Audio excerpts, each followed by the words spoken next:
Doctor Yunus সম্পর্কে কিছু বলবেন কিনা? হ্যাঁ, আলহামদুলিল্লাহ, আল্লাহ রাব্বুল আলামিন আমাদের নিয়ে এসেছেন আমাদের দেশে। ওনার মাধ্যমে যেন আল্লাহ রাব্বুল আলামিন আমাদের দারিদ্রতা বিমোচন করেন, আমাদের দেশকে বিশ্বের একটা সেই মানে নিয়ে যেতে আল্লাহ যেন তাকে সহযোগিতা করেন এবং পুরা দেশবাসী যেন তাকে সহযোগিতা করুক, এটাই আমি দেশবাসীর প্রতি আজকে ঈদের দিনে সবাইকে আহ্বান জানাচ্ছি। নোবেল লরিয়েট একজন ডক্টর মোহাম্মদ ইউনূস, তিনি শুধু আসলে বাংলাদেশের সম্পদ না, তিনি ওয়ার্ল্ডের সম্পদ। তিনি এই কয়েক মাসে বা যে কয়েক মাস তিনি ক্ষমতায় ছিল তার অনন্য কিছু উদাহরণ সৃষ্টি করছে। ডক্টর ইউনূস যদি আরো কয়েক বছর থাকে তাহলে আমাদের দেশের অবস্থা যে মালয়েশিয়ার মাহতির মোহাম্মদ যেরকম করছে সেই রকম উন্নয়ন সাধন হবে বলে আমরা তরুণ প্রজন্ম বিশ্বাস করি। ডক্টর ইউনূসের যেভাবে দেশটা চালাইতেছে খুবই ভালো লাগতেছে, কত সুন্দর ভাবে আমরা উপভোগ করতেছি, কোনো যায় ঝামেলা নাই, কোনো কিছু নাই।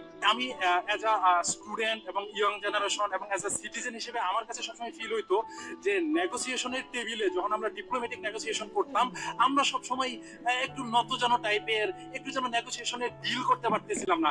কিন্তু এখন মানে মোহাম্মদ ইউনূস, অধ্যাপক মোহাম্মদ ইউনূস আসার পর আমরা কেন যেন দেখতে পাচ্ছি যে ডিপ্লোম্যাটিক টেবিলে আমরা একটা আপার হ্যান্ড পাচ্ছি, আমরা একটা মানে ব্র্যান্ড ভ্যালু টাইপের একটা ফেস পাচ্ছি, যে নেগোসিয়েশনে আমরা কিছুটা হইলেও আগায় যাচ্ছি এবং সেখান থেকে ভালো ভালো কিছু আদায় করতে সক্ষম হচ্ছি। ডক্টর ইউনূসকে আমাদের দেশের জন্য কতটুকু দরকার বলে মনে করেন? ডক্টর ইউনূসের তো আসলে ওটা ওনাকে আলাদা করে বলার, এমন একটা প্রজ্ঞাবান মানুষ যিনি বিশ্ব দরবারে যার অনেক সম্মান রয়েছে, বা যে নোবেল বিজয়ী একজন ডক্টর, যে বাংলাদেশের পক্ষে অনেক বড় বড় গৌরব নিয়ে এসেছেন। তো তার যে ব্রেন, তার যে মস্তিষ্ক, সেটা এই মুহূর্তে বাংলাদেশে অনেক বেশি দরকার। বাংলাদেশের বর্তমান প্রেক্ষাপটে তার মতো একজন লোককে আমরা যদি প্রপার কাজে লাগাতে পারি, তাহলে আসলে বাংলাদেশের পক্ষেই সেটা, মানে বাংলাদেশের জন্যই সেটা মঙ্গল বয়ে আনতে পারে। তো তাকে আমাদের সেভাবে মূল্যায়ন করা উচিত। প্রধান উপদেষ্টা ডক্টর ইউনূস সাহেব আসার পরে আমার দেশটা সুন্দরভাবে শান্তিতে চলতেছে। যা আওয়ামী লীগ মানে ওই যা বিশৃঙ্খলা সৃষ্টি করছিল মোদির দ্বারা, সব বানচাল হয়ে গেছে এবং সে যেখানে যাচ্ছে সেখানেই সুন্দরভাবে একটা মানে সমাধান করে আসছে।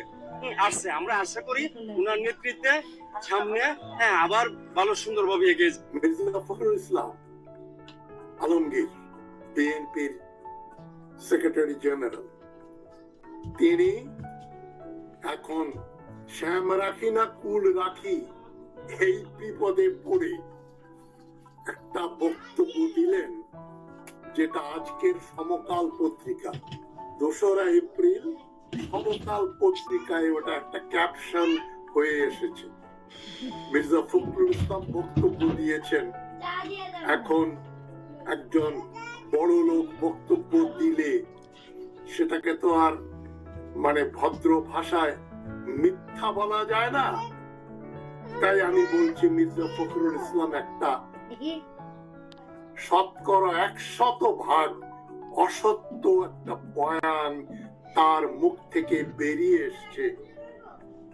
তিনি অনুতপ্ত, লজ্জিত কি না জানি না, তবে আমি লজ্জিত, দুঃখিত যে তিনি এত বড় একটা অসত্য কথা বললেন। কি বললেন? সমকাল ক্যাপশন করেছে, বিএনপি কখনো বলেনি আগে নির্বাচন পরে সংস্কার, ভুল ব্যাখ্যা দেয়া হয়েছে। কোথায় যাই, যারা আপনারা আমার অনুষ্ঠান দেখছেন তারা জানেন, গত প্রায় 4-5 মাস হলো, বিপ্লবের 3-4 মাস পর থেকেই বিএনপির সর্বস্তরের নেতৃবৃন্দের কাছে আমরা একটা কথাই শুনে আসছি, যে জুলাই আগস্টের ভিতরে নির্বাচন দিতে হবে। তারা ডক্টর ইউনূসের উপর আরো বিষোদ্গার করেছেন যে একটা অনির্বাচিত সরকার সংস্কার করতে পারে না। তবে আমি একটা কথা বলবো, বিএনপির তারেক রহমান সাহেব কিন্তু খুবই বিচক্ষণতার পরিচয় দিয়েছেন। ডক্টর ইউনূস আসার পরপরই উনি বললেন, ডক্টর ইউনূস না থাকলে বাংলাদেশ বাঁচবে না এবং ডক্টর ইউনূসকে ক্ষমতায় থাকতে হবে।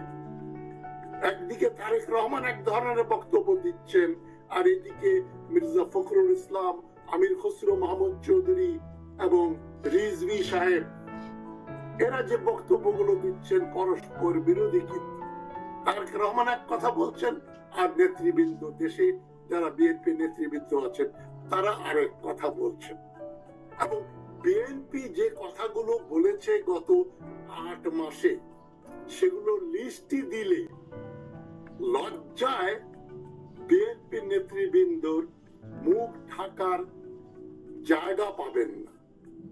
তারা শাহাবুদ্দিন চুপ্পুর অপসারণে বাধা দিয়েছেন, বলেছেন এটাতে নাকি সাংবিধানিক সংকট হবে, আওয়ামী লীগকে নিষিদ্ধ করা যাবে না, এটা নাকি স্বাধীনতার দল। শেখ মুজিবুর রহমানের মূর্তি ভাঙার পরে মির্জা ফখরুল ইসলাম সাহেব খুবই ভগ্ন হৃদয়ে কান্নাকাটি করেছেন কিনা জানি না, উনি তো মাঝে মাঝে অশ্রু বিসর্জন করেন।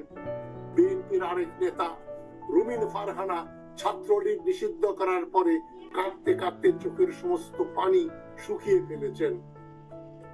তারা ইসকনকে নিষিদ্ধ করার বিরোধিতা করেছেন, তারা ইসকনের নেতা যাকে গ্রেপ্তার করা হলো তার বিরোধিতা করেছেন।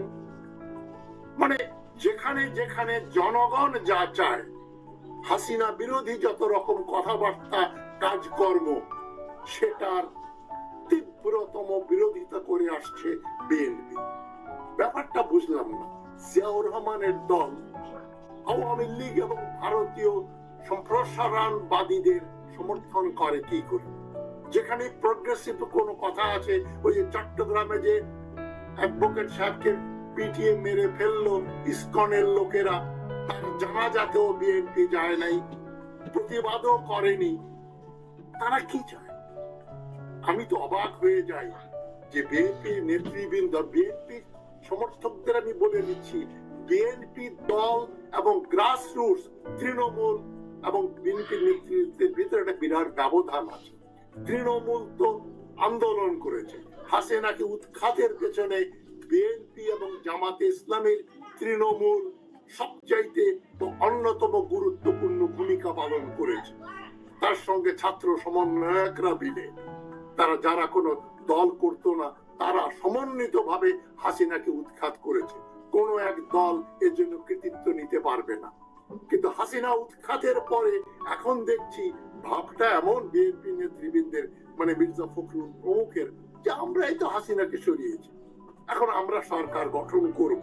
তারা একেবারে 100% শিওর যে নির্বাচন হবে 3 মাস পরে, আমরা আবার ক্ষমতায় অধিষ্ঠিত হব। কিসের সংস্কার, কিসের কি? ইউনূস তো একটা অনির্বাচিত ব্যক্তি না। আমি মনে করি যারা বলেন ইউনূস সরকার কোনো নির্বাচিত সরকার নয়, তারা দেশদ্রোহিতা করছেন। তারা বিপ্লবের বিরুদ্ধে কাউন্টার রেভলিউশনারি ফোর্স। বিপ্লব তার লেজিটিমেসি, তার গ্রহণযোগ্যতা সৃষ্টি করে। বিপ্লব ইটসেলফ যে কোনো নির্বাচনের চাইতে বিপ্লবের দাম বহু বহু শত গুণ বেশি। এটা মির্জা ফখরুল ইসলাম সাহেব মনে রাখবেন। আপনি এখন বলছেন আমরা সংস্কার পরে হবে, নির্বাচন আগে হবে, এটা বলে নি। আরে ভাই, কালকে না পরশুদিন তো আপনাদের নেতা আমির খসরু মাহমুদ চৌধুরী কি বললেন? কিসের সংস্কার? আমরা ক্ষমতায় গিয়ে সংস্কার করব, পিরিয়ড। মানে আমরা তো ক্ষমতায় যাচ্ছি, বিএনপি করবে। আর এখন আজ কি শুনি, এতক্ষণে অরিন্দম গহিলা বিষাদে মির্জা ফখরুল ইসলাম সাহেব বুঝতে পেরেছেন পায়ের নিচে মাটি নাই, তৃণমূল সরে গেছে, মানে সোশ্যাল মিডিয়াতে বিপ্লব হয়ে গেছে। সবাই বলছে সংস্কার সংস্কার সংস্কার। তা না হলে বিপ্লব করে না বলুন। যদি হাসিনার পরে একটা নির্বাচন হবে, এরা মির্জা ফখরুল ইসলাম ক্ষমতায় চলে আসবেন, তাহলে আর পরিবর্তনটা কি হলো? আপনাদের ভিতরে যে লোকগুলো আছেন, আমি তো নাম বলি ভাই, আমার একটা বদনাম আছে।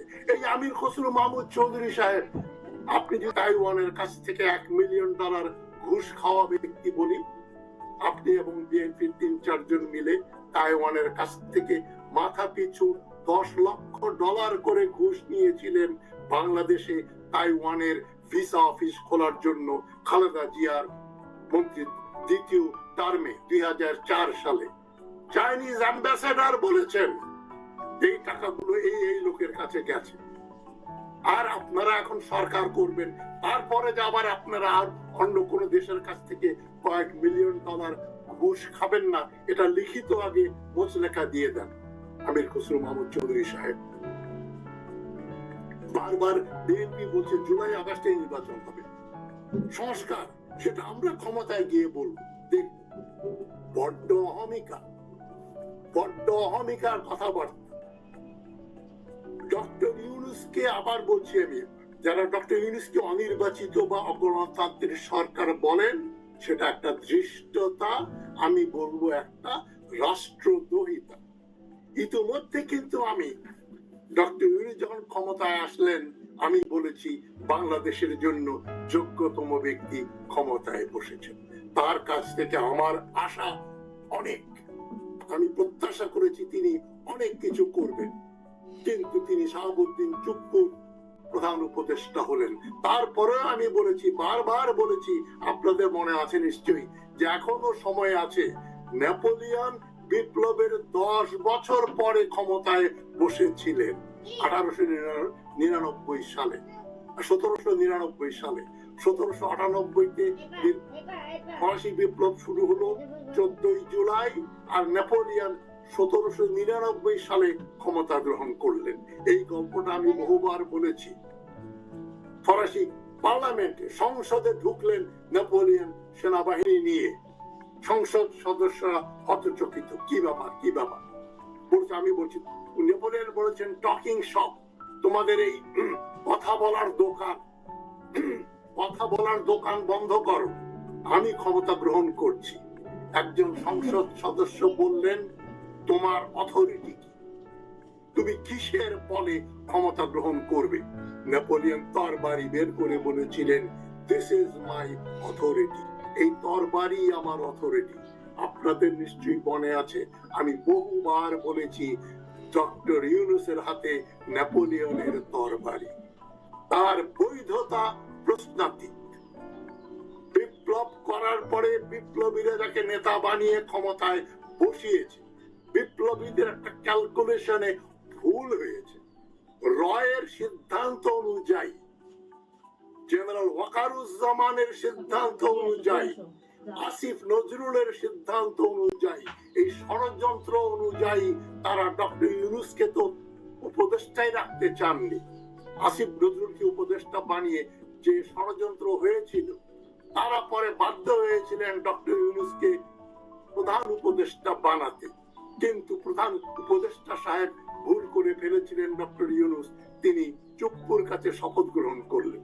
তার উচিত ছিল আমার হাতে নেপোলিয়নের তরবারি, আমি রাষ্ট্রপ্রধান হব।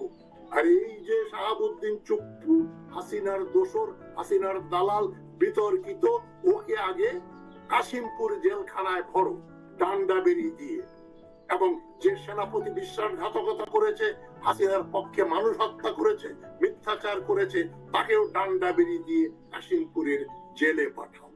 প্রচুর লোকের উনি কোর্ট মার্শাল করা উচিত ছিল, উনি হয়তো ভয় পেয়েছেন। জাতি এখন আপনার সঙ্গে। এই তাজ হাশমি যিনি যে আপনার এই সরকারকে কোমর ভাঙা সরকার বলে আসছে, এখনো বলছি, আমি কিন্তু এখন ডক্টর ইউনূস যদি ক্ষমতা নেন, তার সঙ্গে 100% সমর্থন জানাব। উনি তরবারি নিয়ে বসবেন, এবং বিপ্লবের পরে একটা বিপ্লবী সরকার আসে, আমাদের দেশে আসেনি। বিপ্লবী হচ্ছে ওই সরকারের বৈধতা। আমি বহুবার বলেছি, নেপোলিয়ন নিজেকে বলতেন, I am the son of the revolution. Doctor Yunus, আপনি বলেন, I am the son of the revolution, আমি এই বিপ্লবের মানস পুত্র। সুতরাং একজন ব্লগার ইতিমধ্যেই একটা বিপ্লবী সরকার গঠন করে ফেলেছেন ইউরোপের এক দেশে বসে। সেখানে তার নিজের নামও দিয়েছেন বিপ্লবী সরকার উপদেষ্টা হিসাবে। ডক্টর ইউনূস, খালেদা জিয়া, তারেক রহমানও আছেন, জামাত প্রধান ডক্টর শফিকুর রহমান আছেন, একজন সাংবাদিক আছেন, ইউটিউবারের নাম দেখলাম, একজনের নাম দেখলাম যিনি ইউটিউবে বক্তা, যিনি শুয়োরের বাচ্চা ও হারামজাদা ছাড়া কথা বলতে ইনভার্টেড কমা, তার নামও দেখলাম। এটা কি কারো জমিদারি নাকি? আমি নাম দিয়ে দিলাম অমুক অমুক অমুক তমুক উপদেষ্টা। আরে আপনি কে? আপনি বা আপনারা কে? বাংলাদেশের ভেতরে বা বাইরে থেকে কেউ বিপ্লবী সরকারে কারা গঠন করবে এই পরামর্শ দেওয়ার ধৃষ্টতা থাকতে পারে না। ডক্টর ইউনূস এবং ছাত্র সমন্বয়ক, তোমরা যারা দল বানিয়েছো, তোমরা দল না বানিয়ে এখন ডক্টর ইউনূসের হাত শক্ত করো এবং তোমরা বলো আমরা একটা রেভলিউশনারি কমান্ড কাউন্সিল গঠন করলাম। আমি বহুবার বলেছি, মিশরে হয়েছিল নাসেরের বিপ্লবের পরে 1952 সালে রেভলিউশনারি কমান্ড কাউন্সিল। তারা রাজা ফারুককে সরিয়ে দিল এবং তারা ক্ষমতা অধিষ্ঠিত হল। 1958 আইয়ুব খান করেছিলেন, ইস্কান্দার মির্জাকে সরিয়ে তিনি প্রেসিডেন্ট হয়েছিলেন। সব জায়গায় তাই হয়, এখানে সেটার ব্যতিক্রম হলো। ডক্টর ইউনূস, আপনি অতিরিক্ত নরম ব্যক্তি।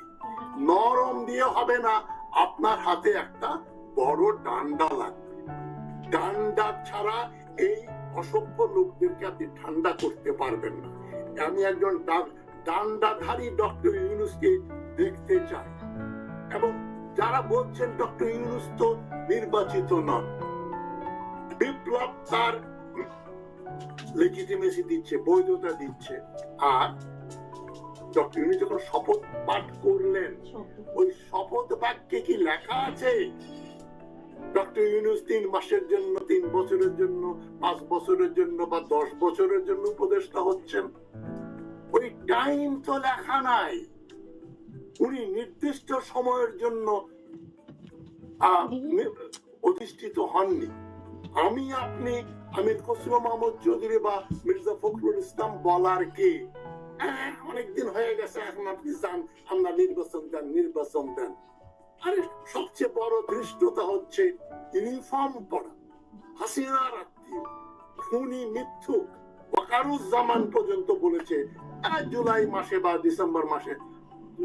ডিসেম্বরে বা জুনের নির্বাচন হবে। আরো অত ফালতু ফ্যাস করে কথা বলেছে ইউনিফর্ম পরে। ওগুলোর কোর্ট মার্শাল হওয়া উচিত। তুমি কে হে বলার হবে নির্বাচন হবে বা না হবে, নির্বাচন আদৌ হবে কি হবে না? তুমি বলার কে? তুমি ইউনিফর্ম পরা লেফট রাইট করবা, তুমি ডক্টর ইউনূসকে সালাম দিবা, স্যালুট দিবা, উনি যদি বলেন এটা করো তুমি সেটা করবা।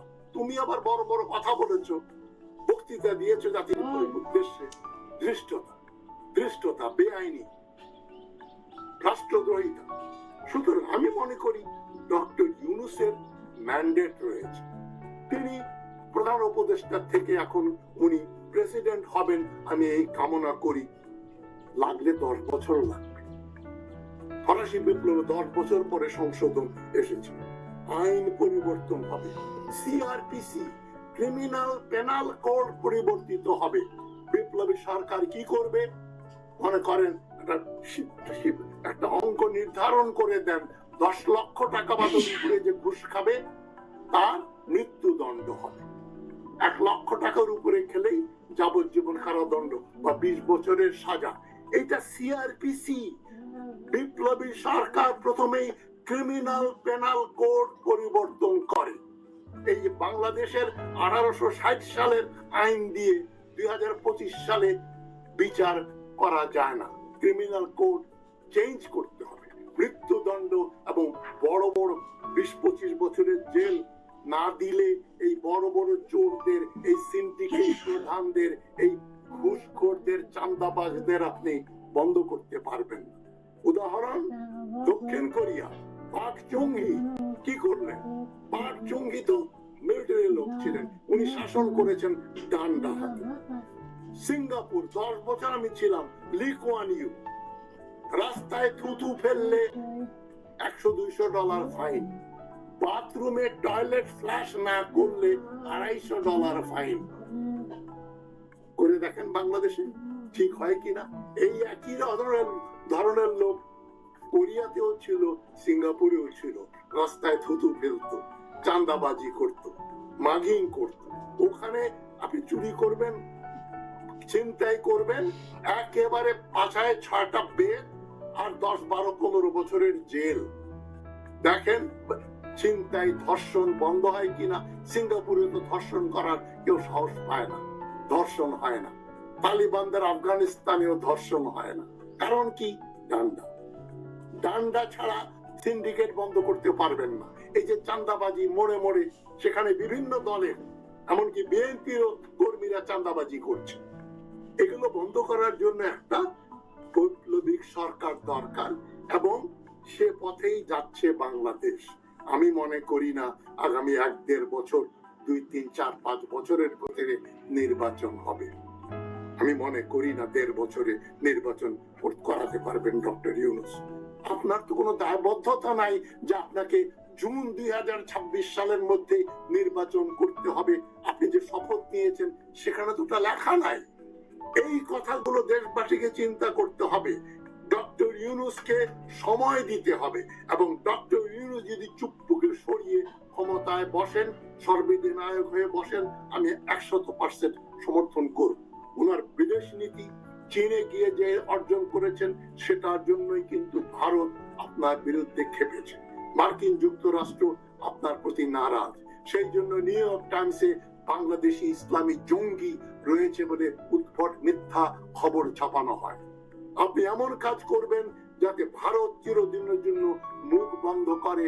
আপনি সেনাবাহিনী, নৌবাহিনী, বিমান বাহিনীকে শক্তিশালী করুন।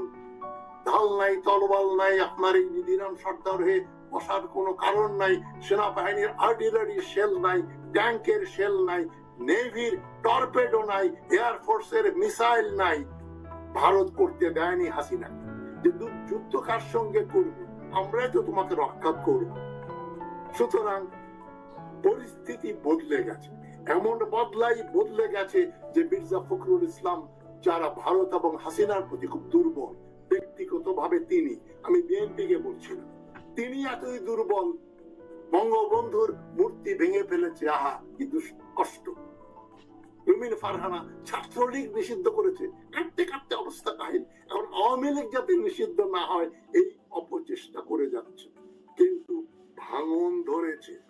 গ্রাস রুটস মির্জা ফখরুল ইসলামের গালে চপেটাঘাত করেছে, যে জন্য উনি বলছেন মিথ্যাচার করছে, অসত্য ভাষণ দিচ্ছেন যে বিএনপি তো সরকারের বিরোধী নয়।